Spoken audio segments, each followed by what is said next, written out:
Well, hello, everybody. Welcome to Thursday and happy Thursday from us here at ARA, Aquarius Rising Africa 2.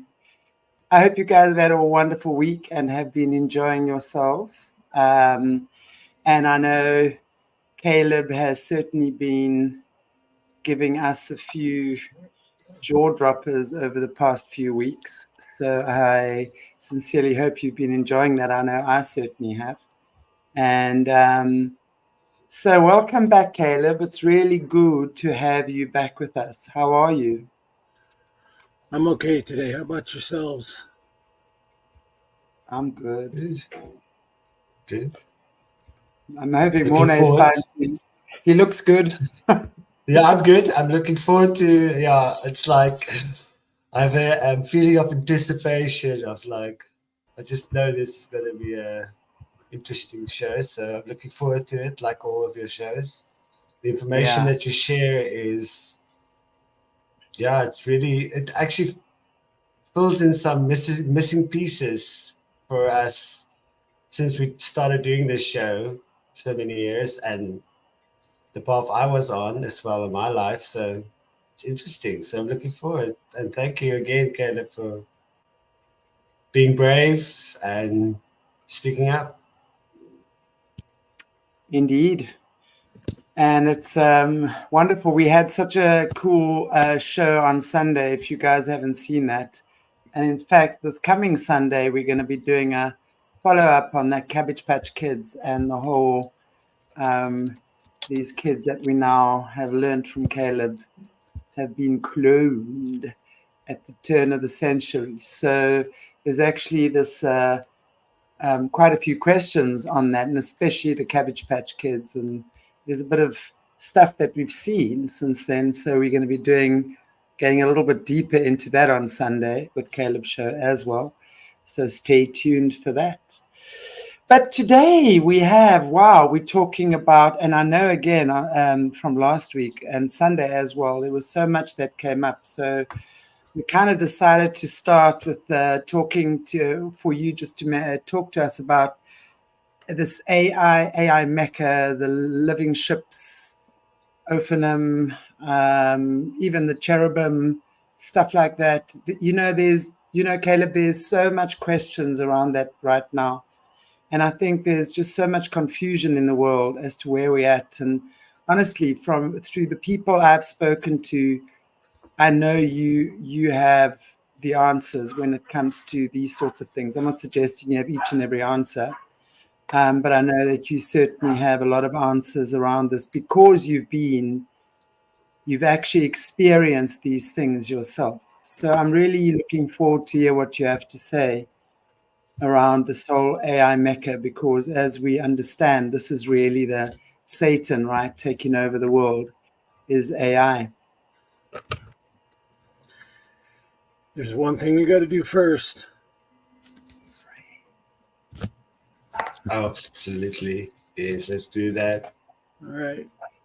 Heavenly Father, we thank you for today. We thank you for another chance to be alive. We thank you for the weather, even though it's changing. Some of us, it's warmer, some it's colder, but it's all coming from you. So thank you for the blessing of rain today. I thank you that I get another chance to tell a story that you've given to me to tell. And I thank you for everybody that comes in here. I ask that you protect us, keep us safe, and just give us freedom from fear and everything else that will attack us. I ask that in Jesus' name, amen. Amen. Yeah, I pretty much posed my question before, so thank you for that. If you can maybe tell us what you know about what's going on with all this artificial intelligence. Well, I'm sure everybody has noticed that AI has crept into everything you touch now. Everything. Your coffee machine has AI in it now. You kind of have to wonder what that agenda is about, why they're doing that. Yeah. I saw actually something quite interesting that, these little vacuum cleaners that have become the latest rage, that you switch on and it runs around your house cleaning, right? when you switch it on, it connects you to some cloud in China, actually. And through that, they track all your whereabouts, know what you're doing, etc. I mean, I'm sure it must be something similar to that, right? Yeah, in a sense, it's that way, I guess. So, well, I mean, I think it's really gotten through, I think for us as well, if I think about myself growing up in the 80s, right, we had nothing like this. I got a TV the first time at the age of 16, right? My parents got a TV. So we had none of this. Cell phones and stuff only came in when I was somewhere in my 30s, I think, late 20s, 30s, stuff like that. But I obviously, since then, with us as the general public, it's most certainly crept in more and more. And most definitely with our kids and the younger generation of today. But I also think that these guys have had much their technology that's been available to us on this planet has been kept secret, and there's a lot more that's been going on than what we've been given privy to, right? So if we can just hear more of that from you, that'd be great.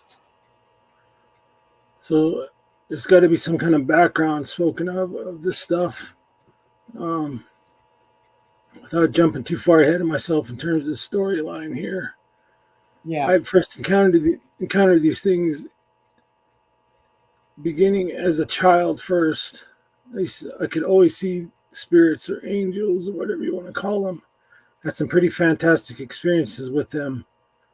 Not relationally, but visually. And visually, I used to get really afraid of them when I was a child because I didn't know what was happening. So how do you explain to a child of just about any age, how do you explain to an adult what they just saw, let alone a child? So that was some of my very first experiences. Later on, as I got trained into the darkness, I'll call it, I began to interact with some of these things, not the good ones, the bad ones. They all kind of look the same, other than the fact that the fallen ones are losing their light, and they generally don't appear as nice things. So I'm trying to find a starting point to get into the story. When you say they generally don't appear as nice things, and I can understand, if I just go back to what you're saying when you were a child. You had a natural ability to see beyond the physical realm. And from what I'm understanding, it was already then that you started seeing these creatures, right? Right. Can I just ask you, the ones you were seeing then, were they more of the light, or were they creatures from the dark? I couldn't really tell you because they kind of both appear the same, just like I just said. Yeah. Equally terrifying, let's put it that way. Yeah. So when you say your training, you furthered your training, and as as your training furthered, you were trained to engage and interact with these things. Can you tell us what training that was that enabled you to interact and engage with these things? Because again, I'm thinking this would have been your handlers, obviously recognizing how they could weaponize you, right? Right. Up to this point, we've gotten to where they were able to categorize us in that school. I'll call it lab school because I like that term. I don't like the term, but I like the descriptiveness of it. They're able to categorize us and pick and choose what they wanted as far as our abilities.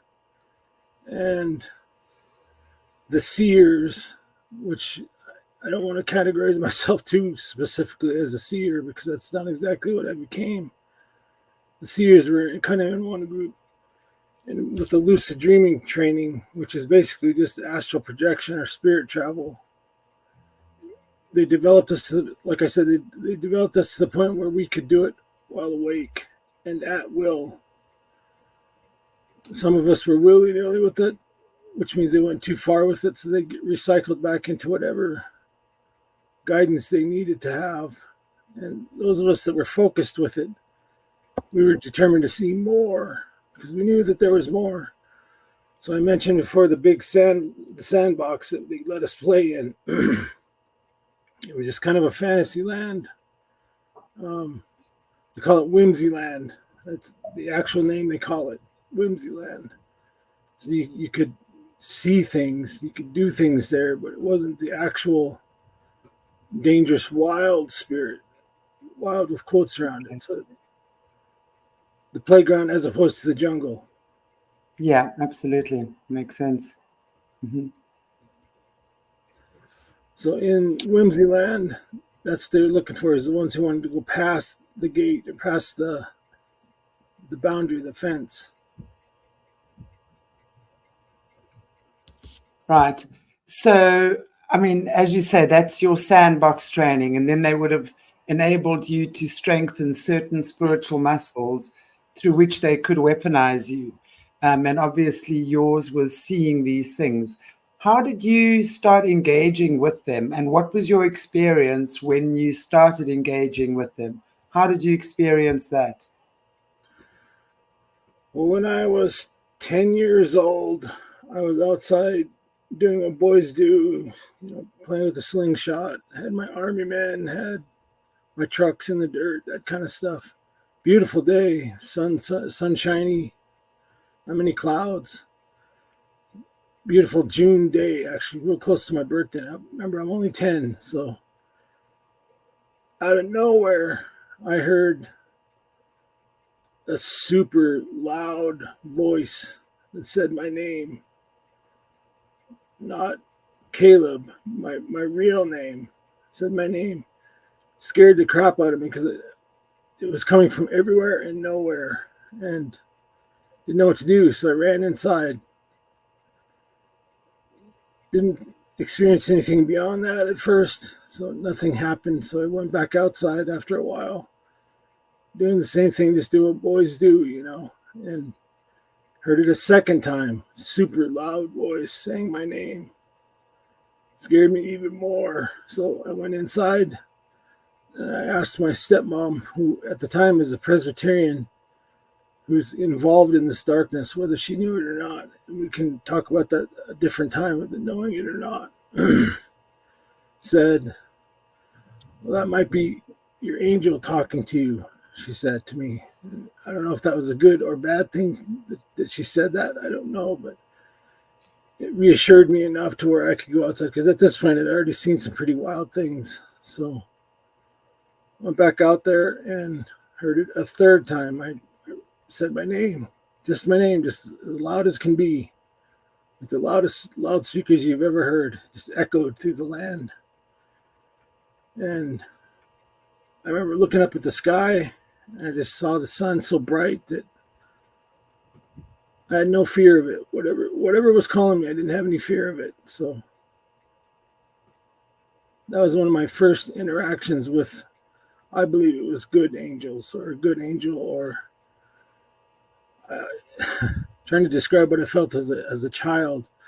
I can tell you how I feel now about it, but how I felt then was very different. So yeah,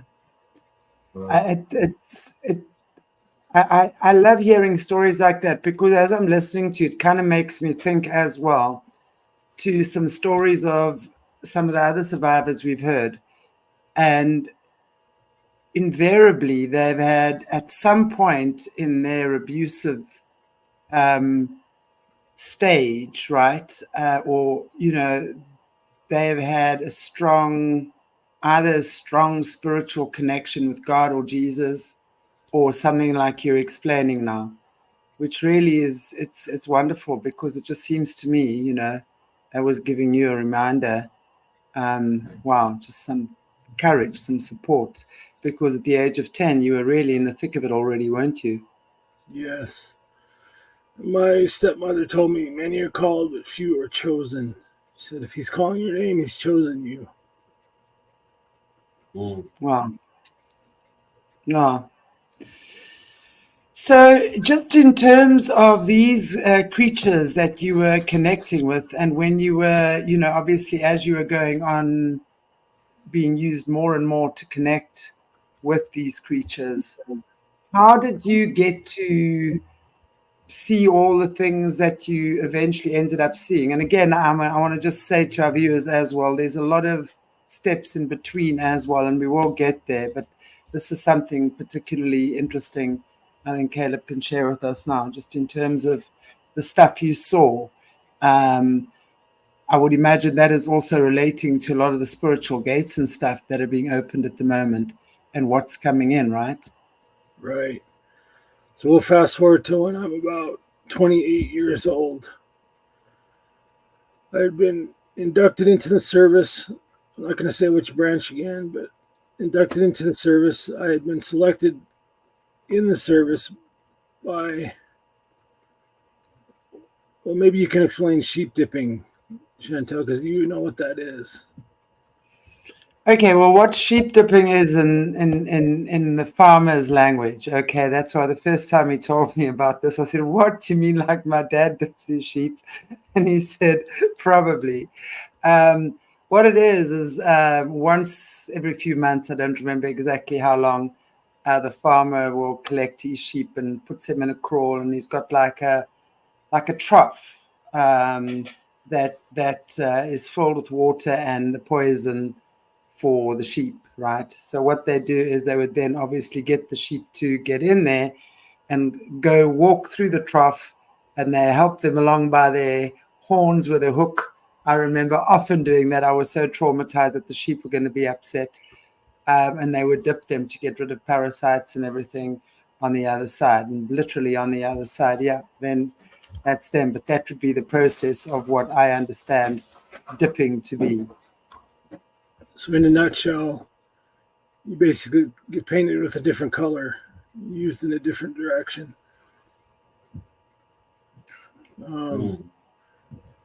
That's kind of what happened in the service. I was selected for a different operational capacity. And I'll explain that later on, but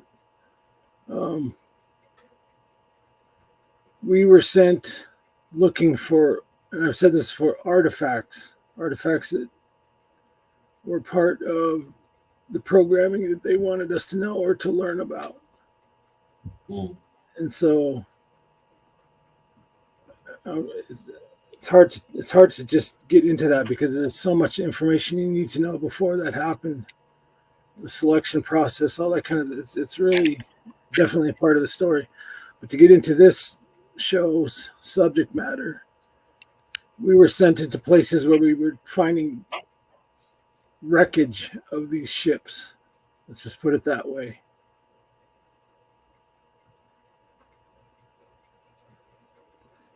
The wreckage of these ships was, they've known about it for a long time, since at least the 20s, maybe before then. And I'm almost certain they had some of this before then. It kind of begs the question, why did they have to send us in to get that stuff? I think it's because in the destruction of the Great Flood, they were kind of blocked off from dealing with it themselves, these spirits. They didn't have physical bodies, and they couldn't just move those parts and pieces. And the technology that was locked up in those parts and pieces was unavailable to them for some reason. I couldn't tell you why right now, but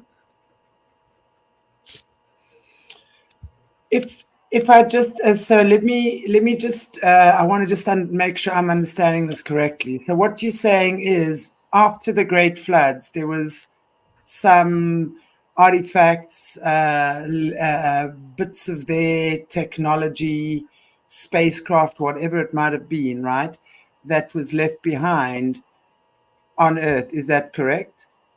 correct. Okay, so now in order for them to be able to continue to do what they're doing and wreak the destruction or take over, take control, they were needing these artifacts in order to do that were left on Earth, right? Correct. There were specific pieces of these ships and things out of these ships that we needed to collect in order to affect what's about to happen here in the next 5 to 10 years, I would say. I'm being real general on purpose because I'm not a prophet.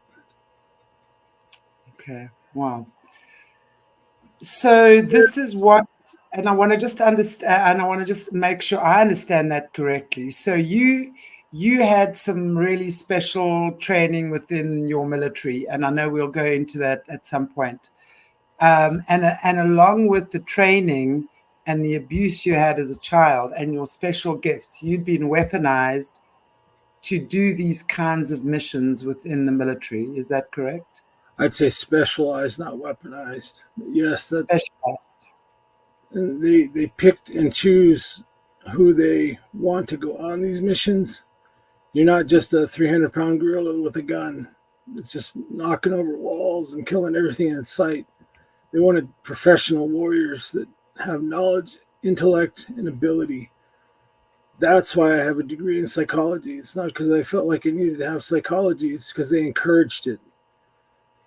The guy that selected me had some very specific physical demands and very specific educational demands for all of us. And to integrate us into that team, we had to meet those expectations. So, again, Wow. it's open-ended, all that. There's lots of questions, I'm sure, but right now is not the time we're talking about what we're doing. Yeah, absolutely. So how does that link? I mean, because what I'm hearing you say is that these artifacts that you guys were sent via the military, right, to collect them. So that obviously the military is aware of what they want. Is that right? Right. So the military is in. You're talking about the early 90s to mid 90s. They knew that these places existed already. They already had it mapped out. I'm sure you've heard that before, but my first foray into this adventure was down in Central America. I'm not going to be country specific yet, but in the jungles down there, there's some massive cities that have been buried. Nobody in the, what would you call it, the regular world knows about that kind of stuff. But in the military, they do know this. They've been able to see it for a long time. And they found some of this technology in cities here in America that they don't talk about, either underground or just wreckage that they find. Stuff still comes here all the time. So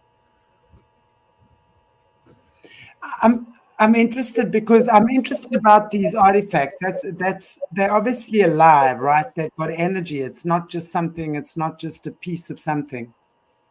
This is a very, as you say, specific piece of something that has a specific purpose, which is why it needs to be collected by the ones in power, so that they can assemble it or whatever it is they do. I'll just use the word assemble, so that they can assemble the missing bits and use it for their own nefarious purposes at this time or round about this time. Is that what you're saying?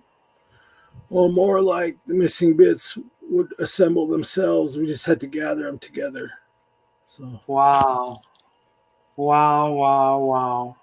So it's like the wreckage of a crash, like let's say a wreckage of an aeroplane crash that is scattered all over planet Earth.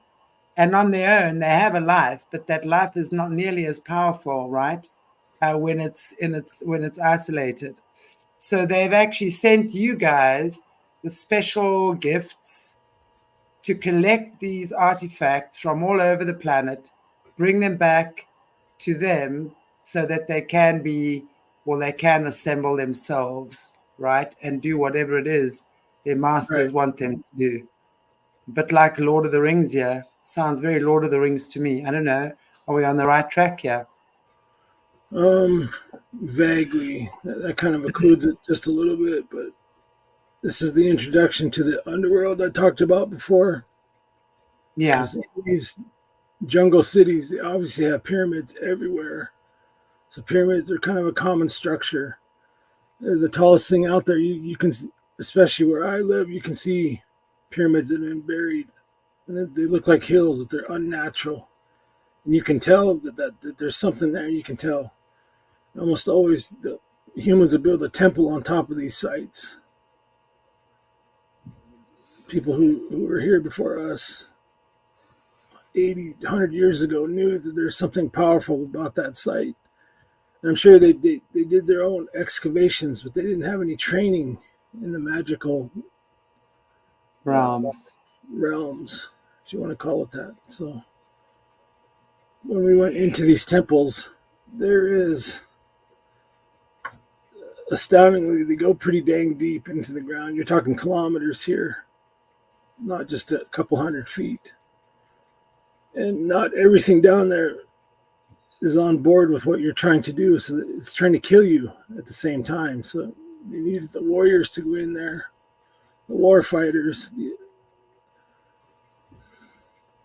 Try not to say too much. I know.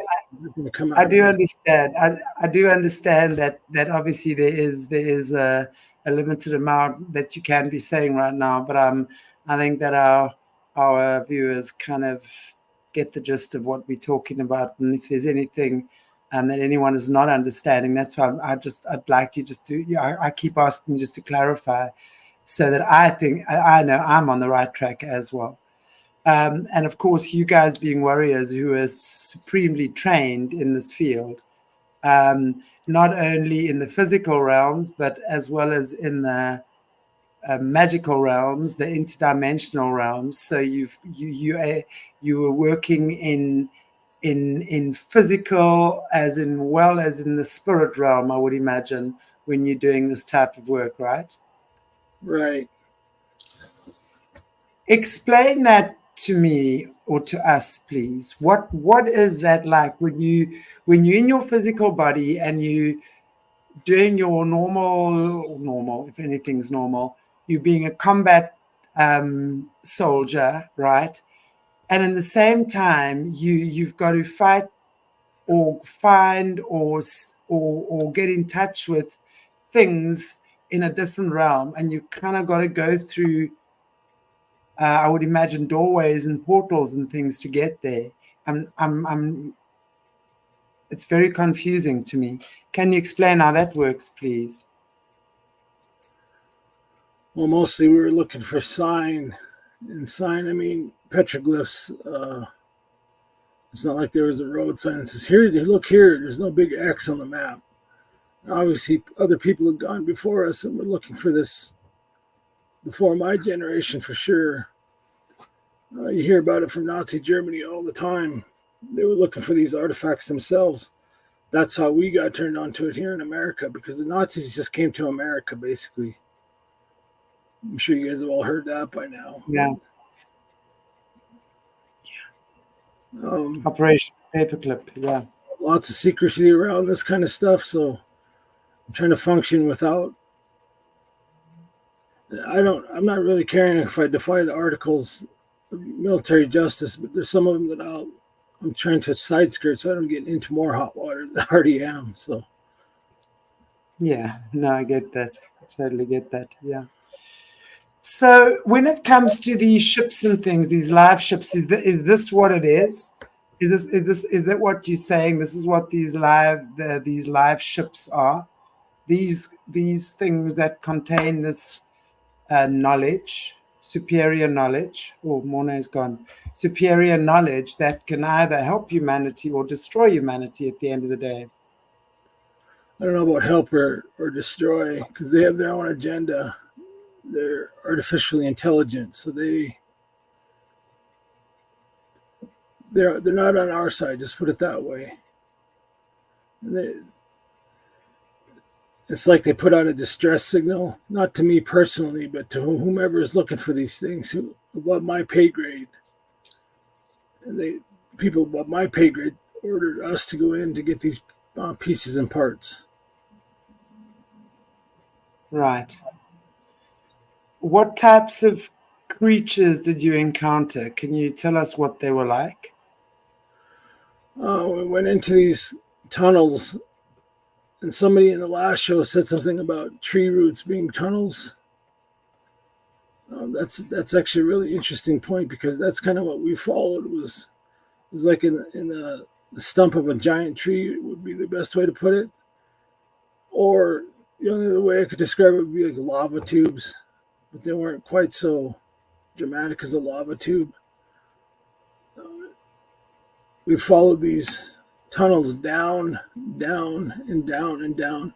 The further down we got, the hotter it got, and also the atmosphere started to change a bit. So that's why you hear my voice the way it is today, is because I had to breathe that air for quite a while, actually, a number of years in different locations, actually. So. And part of your journey, and I mean, part of your mission there, going into beneath the earth, God knows how far, where you're literally suffocating. What were you encountering there? Can you tell us? Anything specific, like creature-wise? Oh, there was all kinds of strange things that we saw.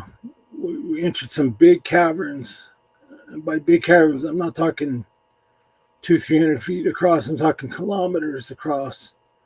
It had clouds hanging in them, like not quite their own weather, but definitely much bigger than you can imagine. That you would think of being underground, and going from one side to the next. We're strangers and interlopers, and basically some of the first people who have ever been that far. So when you go down that path like that, there is no path. You're kind of blazing your own trail. You don't really know where you're at. So we had to move pretty slowly. It took a couple of weeks to get to some of these places, because we had to move so slowly to first see what's there, and second, deal with what we encountered. Were you equipped to deal with what you encountered? Well, in a sense, yeah. Of course, it's stuff trying to kill you, because it's creatures. They're not. It's not like you walk into a civilized town that the people don't like you. It's a wild and dangerous place. And I obviously not of this earth or this world, right? So you would have had to be surface world. Yeah. Okay, the surface world. Important point rather. So how were you able to defend yourself against these supersonic creatures? I'm just going to call them that, because whatever they were, supersonic creatures. You would have had to surely have had some kind of armor. So was that spiritual armor, or was that physical armor that you guys were? Well, it was a combination of both. I'm not saying I physically wore armor, soft body armor, chest plates, that kind of stuff, helmets. I never wore a helmet because I didn't want to have something on my head that was weighing me down. We had to carry as much ammo, water, and food as we could carry. You're talking 16 men. We're all as strong as can be, but that's not very much to try to survive, especially if you're out in the wild like that. And you really don't know what's to be expected. They don't say, hey, that you're going to see this creature, and that creature. They're going to be right around corner C over on the left stairwell. They don't say that to you. You're down there looking, and you're finding out firsthand what's down there. You have cameras, obviously, so you can record what's happening. You have thermal vision, because it sees in the dark, and it doesn't depend on light. It's just heat. And we had our magical abilities. Like I said, we had different people with different sets of what would you call it? I'll just say magical abilities. It sounds too fantastical when I say that, but they handpicked us for this purpose alone, was to go into these places. And they picked us because we knew that we'd already seen these things to a degree, and they'd already groomed you for this in your little playground. correct. In your sand pit, I think that's what We're not given to panic. In other words, we're not just going to cut and run. We're there for Yeah. a specific purpose. The main purpose, I think, was exploration. But the other purpose was to find anything we could find in terms of these artifacts. So they themselves, sorry, carry on.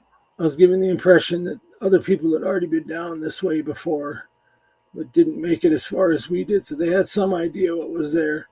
But again, they didn't tell us everything specifically. So. Wow.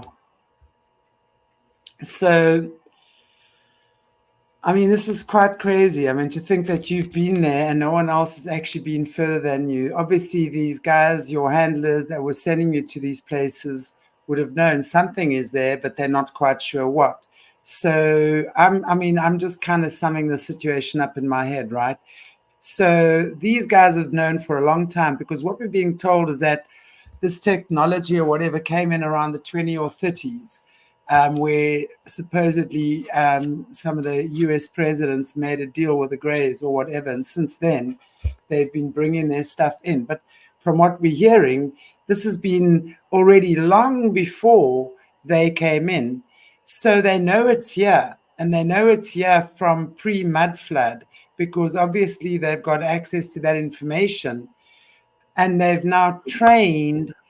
And people ask me if you're a super soldier. I don't think you're a super soldier. I think that you a super soldier plus, right? So they train guys like you. And I was actually going to ask you as well.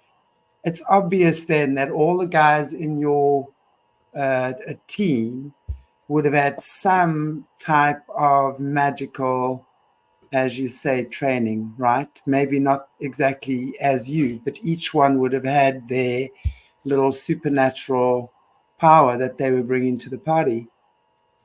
They had to have it to be there. You were chosen for this job, so you're all type A. You're all trained to the teeth, I guess, if you want to say it that way, in terms of military service.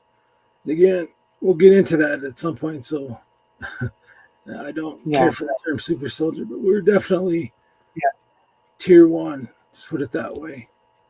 Yeah. Okay. Wow. That's amazing.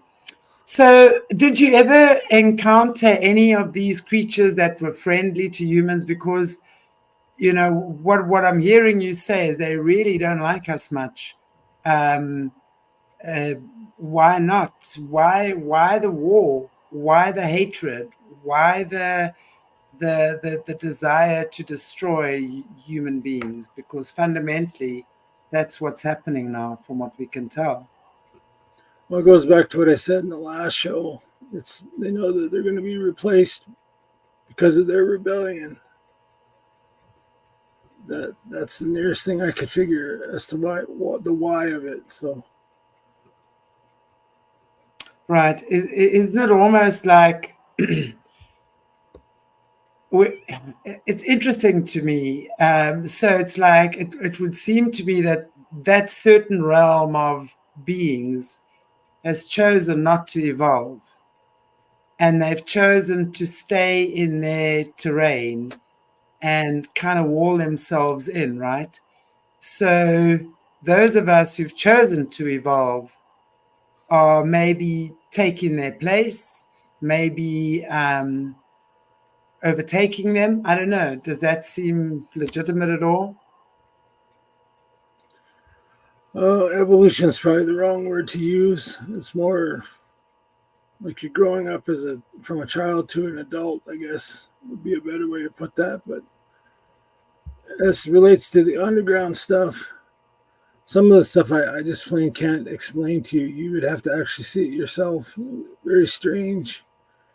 Like there are these creatures about the size of a car, like your average car, small car. See, like a Japanese sedan about. They kind of look like earwigs, kind of. They were not earwigs. They were super fast, and they actually killed a couple of my team members. And it took us about 4 hours to fight one of these things off, and we had to leave with our losses. And to this day, I can't explain to you what that was, and I don't have a name for it. I couldn't tell you. That's one encounter. Another one, we saw giants, different sizes of giants. They had purplish skin with, I don't want to call them tattoos. It was more like it was part of their skin. These glyphs or sigils or runes, if you want to call it that. So there's two of the things we encountered. But by far the most interesting thing that we saw were people down there, human beings. And they were living kind of wild. I hate to say cavemen, but they were like cavemen. They didn't come up and slap us on the hand with a high five and offer a Big Mac or anything like that. They were trying to kill us. They were trying to run us off. And we had to capture a couple of these people. Without getting too much into that subject, we can if you want to, but some of these people, from what I gathered later, are some of these people who are taken by these creatures. Let's just put it that way. They actually call themselves, not to me personally, like they said, this is what we are, but they call themselves the Forsaken. So how did they get there? And especially if they like normal humans, how did they get there? And why do they call themselves the Forsaken? I mean, the word in itself, I guess, is self-explanatory, but I'd still like to hear your take on that. Okay, so you've heard of missing 411 kind of stuff, right? People who get kidnapped, people who get taken away. You also hear about people who are born being taken. That says it all. They're taken by these creatures.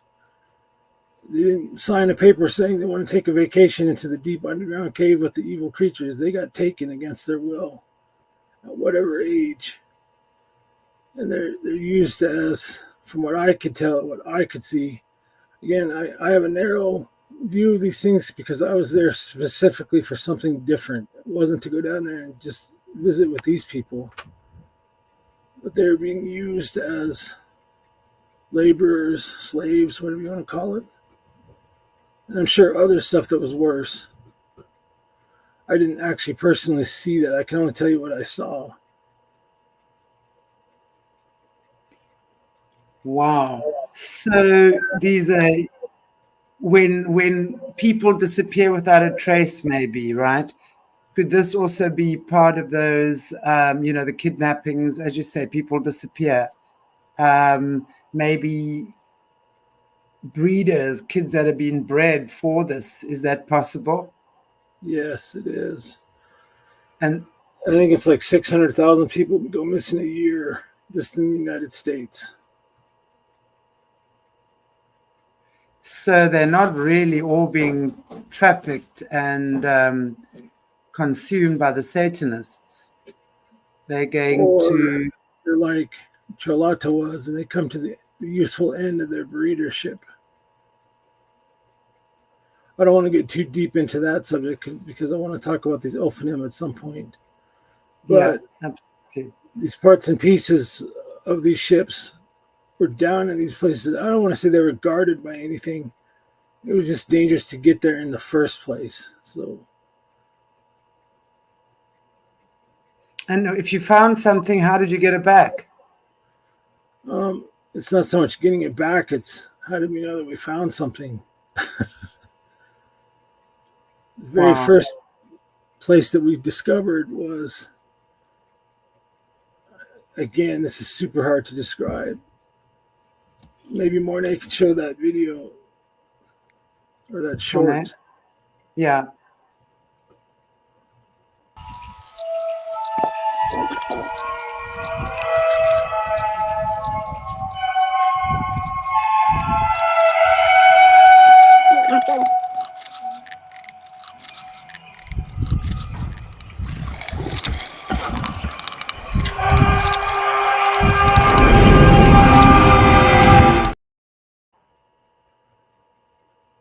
Okay, that doesn't give you the full scope or true sense of it. That's just an animation, but you hear those sounds. And we'll talk about that too. You hear those sounds in the sky, and when you actually see something like that, and that's just a representation of what I saw, and not a very good one either. And this one wasn't together; it was broken. You can feel it before you see it, especially if you're sensitive like I am, a seer, or you can see in the spirit. You can see this thing before you get there, and that's kind of how they had us following this thing down into the ground. Was leaves its own spiritual trail, I guess. And it was kind of calling to us, and creepy as can be, scary, terrifying.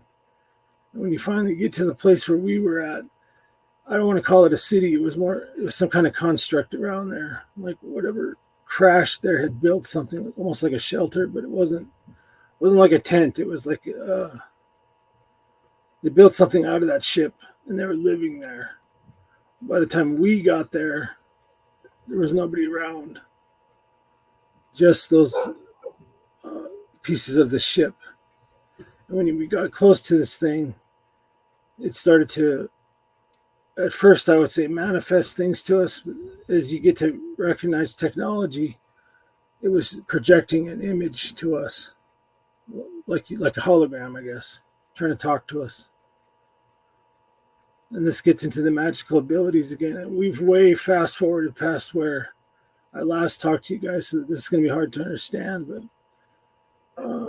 we wanted people who could understand music, mathematics, runes, and some of the greater magics, to be able to interact with these things so that you could understand them. So they speak in a different language. They don't come up to you and talk jive or talk ghetto or anything else. They have their own language. Wow. An ancient language, I would imagine. Yes, it is. It's mostly sung. You sing it. Frequency. Yeah. Frequency and vibration. And mathematics and everything, symbols, everything connects on a frequency. It's heaven's original language. And at some point we'll get into that, but that's how it communicated with us. And there's 16 of us trying to interact with this thing. It took all of us to be able to understand even kind of what it was trying to say to us. It was trying to download information to us all at once, and we weren't able to comprehend that. So we're kind of struggling with how to describe that. You're talking about the sound in that video as well. There's lots of videos of people that have recorded a similar kind of sound like that in the skies.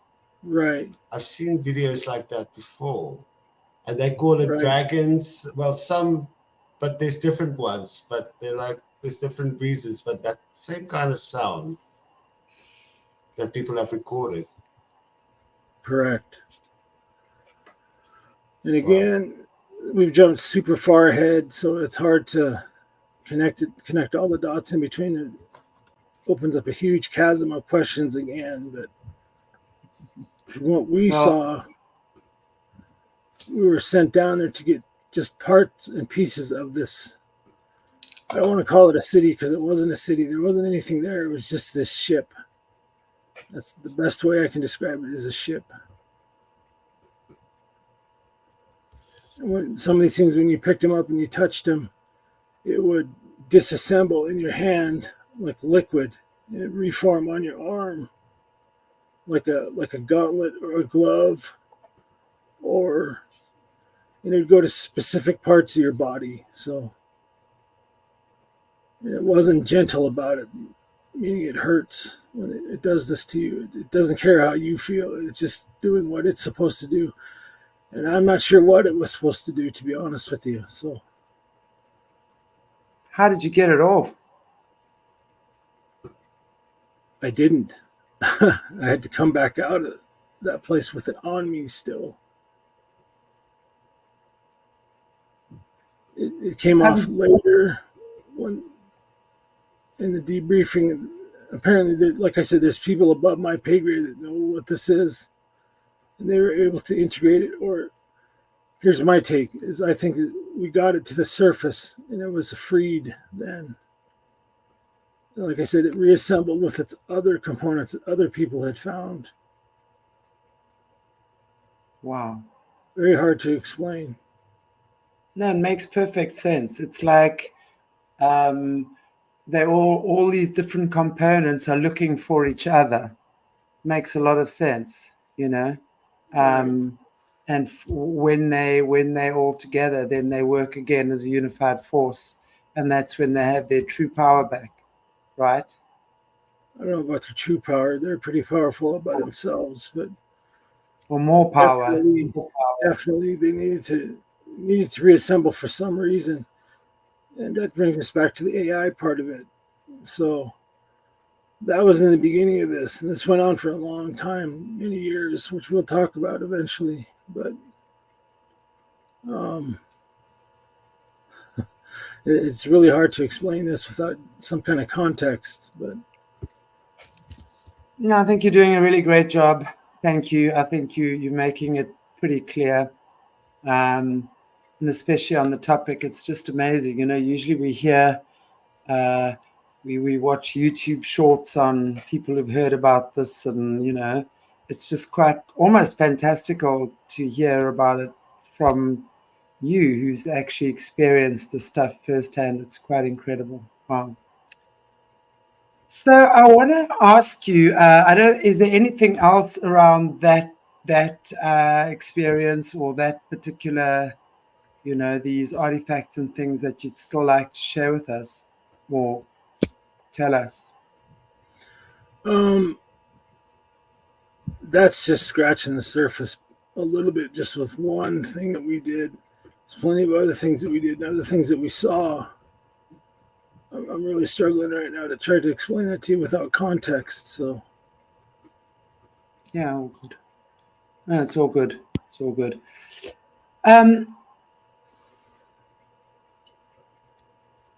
When we're talking about these MECHA AI looking transformer type creatures, what is that about? I would imagine that these are also linked to your experiences of going to these different locations, right? And some of the creatures you would have encountered there. I mean, I know that we're often seeing these that look like these great big transformer type looking things. What is that about, and how is that related again to where we are now and to what you went through? It must be all linked. I'm just trying to find the common thread. well, they're their own intelligence. They, like I said before, it's like a hive mind. They all kind of think the same. They're not powerful all at once together. They're powerful no matter what they are, but they're orders of magnitude more intelligent than we could ever be, I think, at least in our current form. And this is where the high technology that we have today, I mean, think of how advanced it was from 1981 to right now. Look at the leaps and bounds in technology that we've made. It's to all of us, it's normal.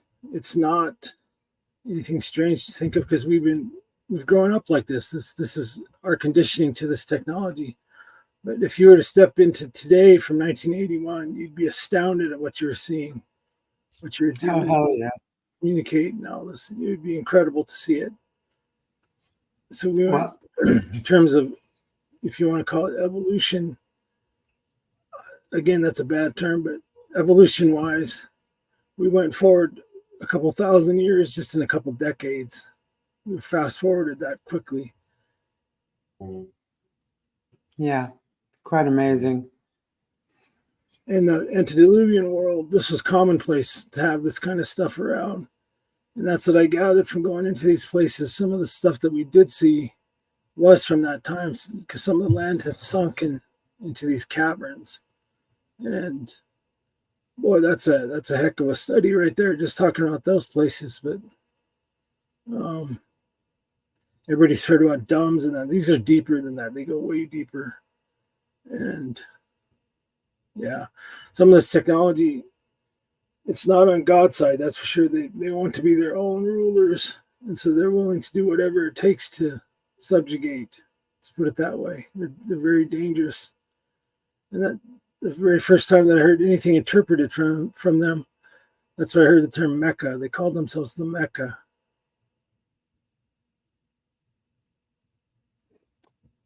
MECHA, not MECCA. MECHA or MECHA. Yeah, Yep. ME. Yeah, okay.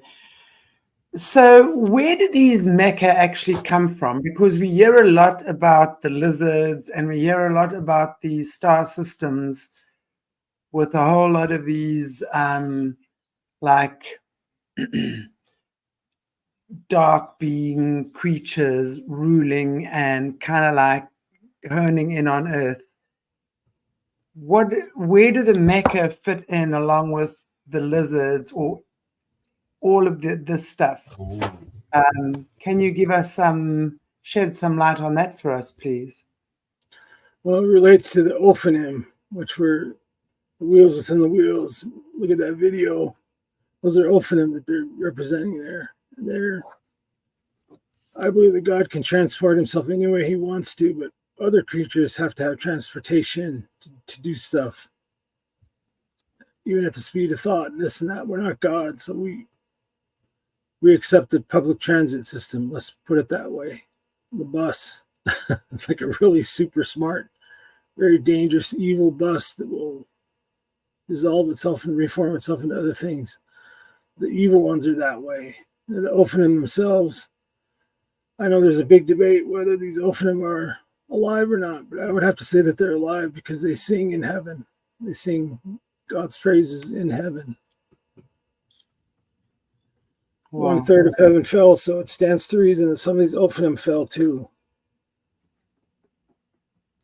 They're very close to God. They're underneath his throne, actually. So if you think of it that way, these are some very, very, very powerful angels.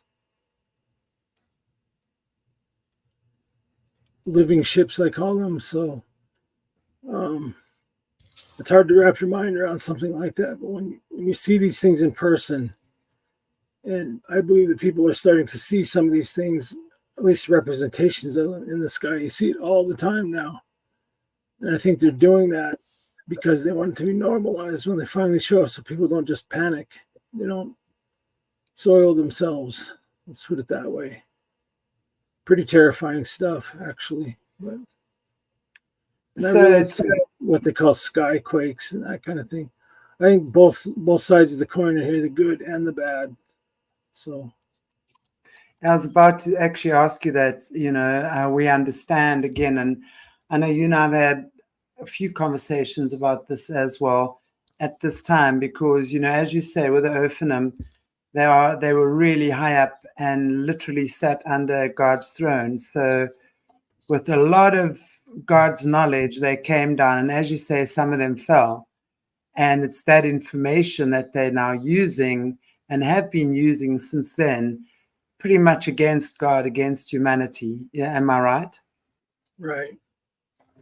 Right. It's just their rebellion against heaven itself because they want to be the ones that rule. They instituted that. They instituted order here like it was in heaven. So it's as above, so below. It's the same hierarchy. It just goes down instead of up. Or up instead of down. Get it that way. So again, everything just inverted, right? Right. I mean, they've really just taken everything and inverted it. Wow. And done it so brilliantly and with so much deception that we don't even see when half of it is done, or more than half of it anyway. Wow, that's crazy. Kind of feel like I'm doing it just or not doing this justice because there's so much context that's missing that it's hard to plug it in for you so that you can see the full picture. But for the sake of the show here, I'm trying to explain to you the best I can without sounding too fantastical,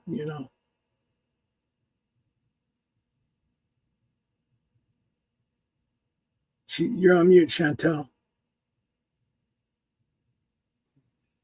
Chattering to myself. Normal.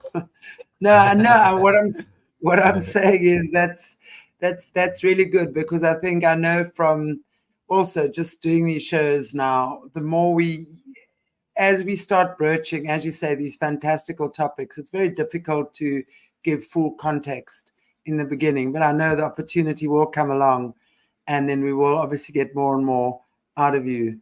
Not out of you, but you'll be able to be more clear on a lot of these things that we're kind of just touching on now.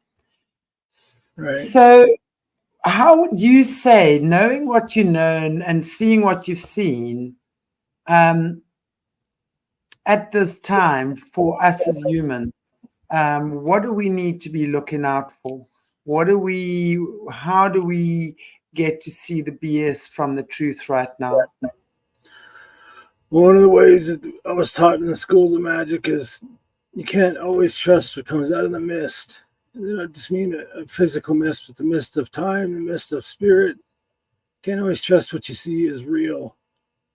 So discernment for sure, and test the spirits for sure. And always be wary of what you're getting yourself into, because you don't always know what it's about. So Absolutely. You've been given your own internal alarm system. Like you don't get into the blue van with the blacked out windows offering candy. You don't do that, right? Yeah. It's probably a bad idea to get in that van. So if you see the blue van with the blacked out windows driving by, you should probably stay away from it. Not be fascinated by it, as pretty as the blue color is, right? Yeah, absolutely. And faith, right? Faith more than ever right now. Right. Just so that everybody knows, I did pay a heavy price with some children, and we'll get into that later.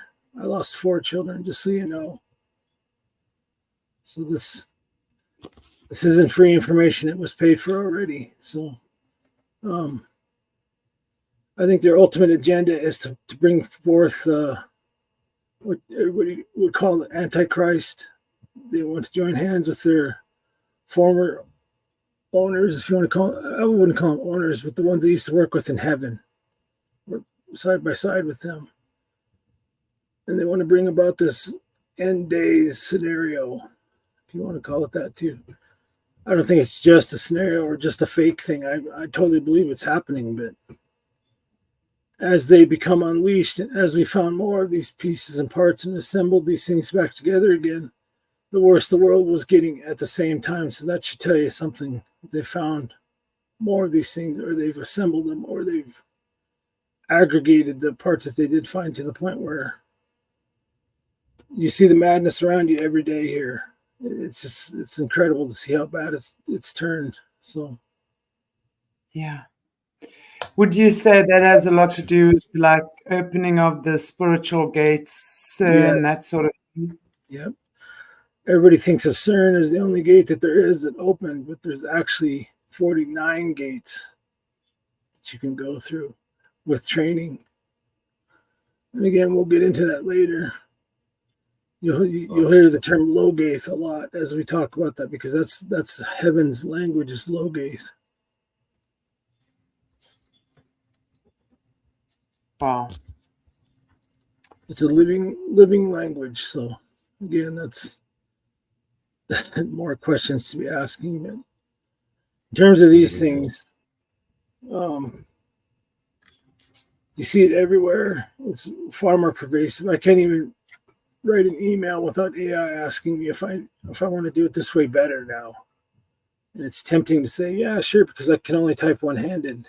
So it's easier for the AI to take over. But what kind of conditioning is that right there? You know, they're trying to make it seem like, well, let's just let this AI take over and it'll do the job for you. You know, sure, that's what they want. Absolutely. They're making it so much easier for everyone. This is the thing, everything. I mean, I remember in my heyday, we weren't even allowed to use calculators in maths exams, right? We weren't even allowed to use calculators. It's just insane how things have changed in such a short space of time. So, I mean, wow.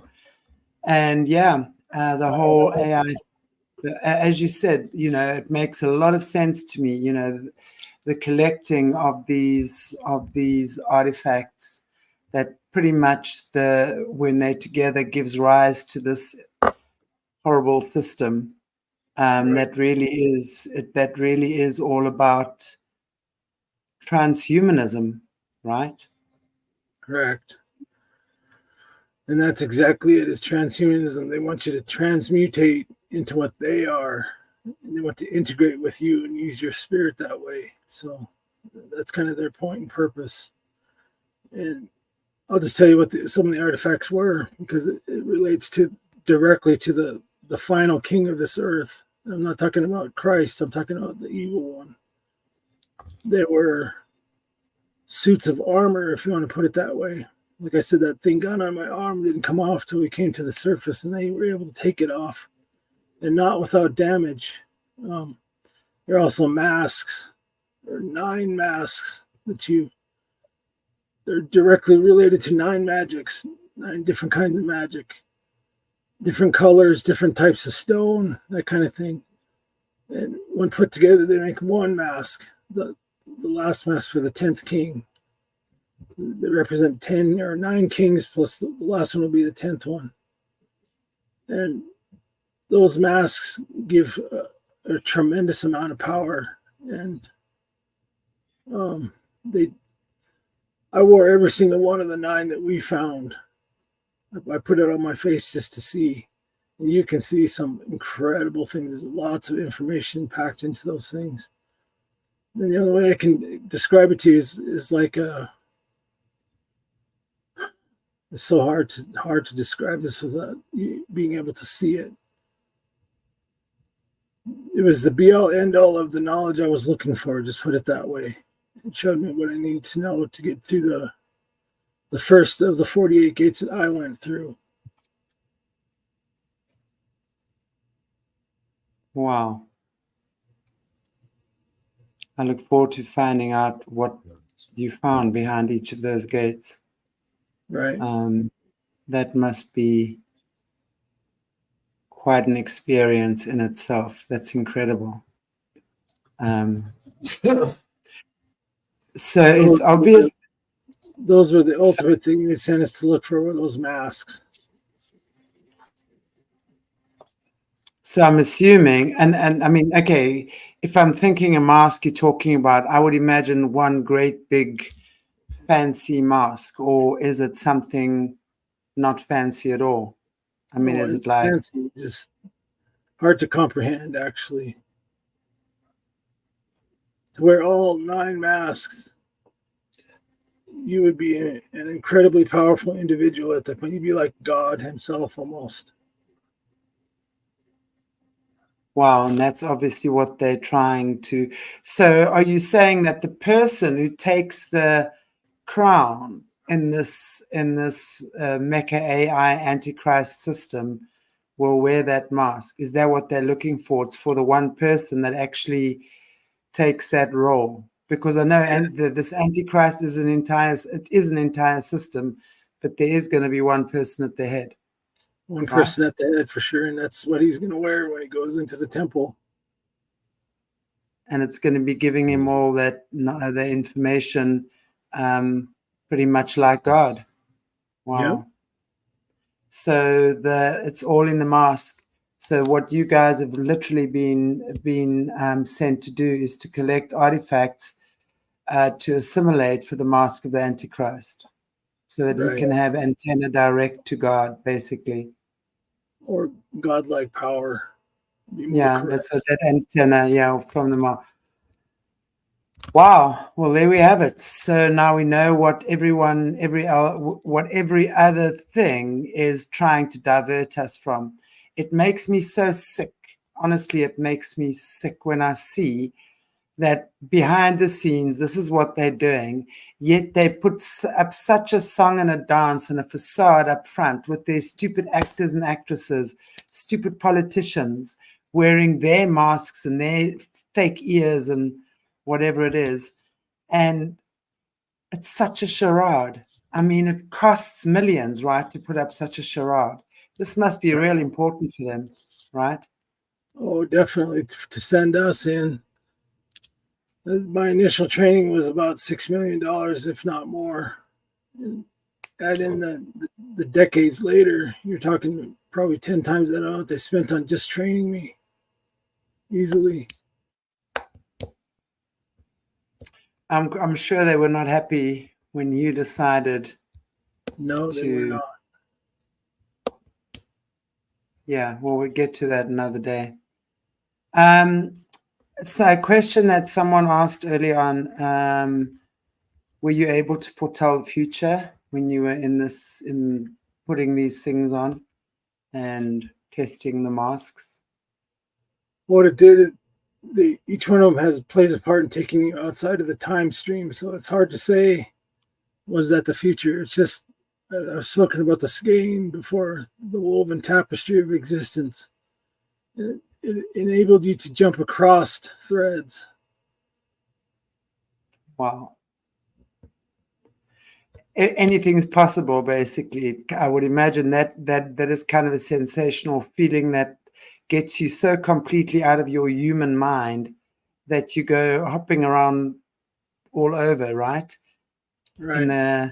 In the galaxies. I'm not sure if you can tell, but I'm really uncomfortable talking about this just because it's a fantastical sounding thing, but it's extremely hard to describe it. It's extremely hard to relate it to you. Yeah. Okay, well, I think that we pretty much got an idea of what that's about. And I know we're also kind of getting running, I mean, we're never out of time really, but I think I would just like to maybe just ask you, just in closing then, what would you, again, knowing what you know, what would you say to the viewers right now at this time? In terms of taking care of themselves, whatever. Well, spiritual health is definitely important. You want to be on the right side of this showdown at the end. And now was the time, I guess would be the best way to put it. I feel like I did just a disservice by not fully explaining everything I could have today. But without the context, it's super hard to describe it because there's a lot of information missing as to why I was even there in the first place. So, yeah, I think we get to that as we go along. But I really think it's good for people to know what we're up against. You know, no one really knows what we're up against. That's what I'm saying. No one really knows what we're up against. And there are few people who can actually give us information to understand what we are dealing with. And at least if we know what we're dealing with. And just talking about it, my discomfort isn't like a panic or if you're actually feel nauseous right now. Just talking about some of this stuff. Not because it makes me sick, probably because they don't want me to talk about it. Would be a guess. So it's a real-time attack right now. So yeah, no, I understand. Well, I think our audience is certainly praying for you, and thank you. Is that Stacy that you've supported Caleb on the show? Stacy Jane Platt, thank you so much. Really appreciate you. Well, guys and girls, I really think I know it's been quite a tough interview for Caleb as well. Please bear in mind, this is the first time he's actually speaking about any of this publicly. So I'm asking everyone for their prayers of protection for him as we go along. This is not easy information to hear either, because I think it makes many of us feel like idiots that we've also been duped in a system that clearly has no one's goodwill other than their own. in sight, right? So, Kayla, before you end off for us in prayer, I want to just invite you guys again Sunday. If you missed the beginning of the show, we do a show with Caleb again on Sunday, same time as what today's is. And we're going to be going more into the Cabbage Patch Kids. If you guys haven't watched last week's interview on the Cabbage Patch Kids, where he explains where these children come from, right? Please watch it. It's super, super informative, super interesting. And we're going to be going further into it now this week as well, because I know the Mind Unveiled, I think it is, has brought out a new, on the hospital, the Cabbage Patch Kids Hospital that we were looked at this morning. But there's so much symbolism and stuff in there, and Caleb's going to talk us through that as well and help us understand what that is all about. So thank you so much, everybody. God bless you, and thank you for joining us. And I'm just going to ask Caleb if you'll end for us in prayer. Sure. Heavenly Father, we thank you again for today. Thank you for information being released. I ask you for protection for all of us here that hear this. And just ask you to forgive us for what we've fallen down for and help us just keep going.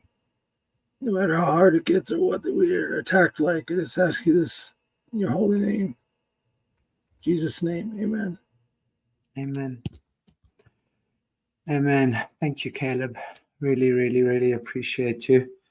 And you're in our prayers. And I ask everyone just to hold Caleb up in your prayers as we walk through this really, very crazy life experience. So thank you, everybody. Take good care. Please like, share, subscribe. This information is really important to get out there. And I look forward to seeing you tomorrow. I have Danny Henderson and Leo Zagami tomorrow afternoon. And we have a drop-in with Ara as well in the morning. Cool. Thank you, everybody. God bless you all. Take good care. See you soon. Bye.